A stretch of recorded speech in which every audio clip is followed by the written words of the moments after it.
தலைப்பு பிரிஞ்சி இலை. பிரிஞ்சி இலை ஆங்கிலத்தில் பே லீஃப்னு சொல்லுவாங்க. பிரிஞ்சி இலை ஒரு சின்ன மரத்தில் வளரும், இல்லை புதரில் வளரும். பிரிஞ்சி இலை இந்தியா மற்றும் பல நாட்களில் வளரும்.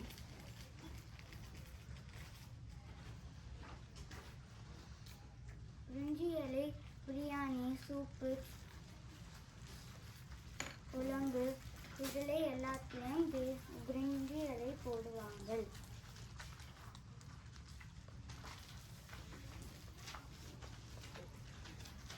என்ன கொடுக்கும்? உணவுக்கு நல்ல மனம் கொடுக்கும். மனமும் சுவையும் அதிகமாக கொடுக்கும்.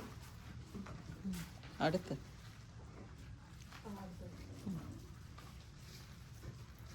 பிரிஞ்சி இலை இதயத்துக்கு நல்லது, ஜீரணத்துக்கு நல்லது, எதிர்ப்பு சக்திக்கு ரொம்ப நல்லது. பிரிஞ்சி இலை மரத்திலிருந்து பறித்தோனியம் வெயிலை காய போடணும். வெயிலை காய போட்டதுக்கு அப்புறம் மனமும் சுவையும் அதிகமாக ஆகும். ஓகே, இது எதனால மன அழுத்தத்தை எப்படி இது பண்ணுது? ஓகே,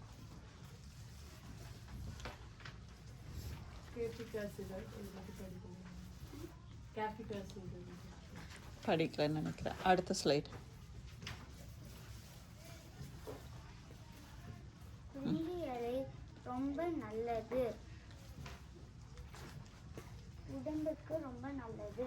பிரிஞ்சி இலை எல்லாரும் சாப்பிட்டு பலனை. ஓகே ஓகே, பேசிக்கலி பிரிஞ்சி இலைக்கு என்ன பேர் சொல்லுவாங்க? எந்த உணவில் அதிகமாக பயன்படுத்தினாலும் அந்த பேர் சொல்லுவாங்க. என்னது இது?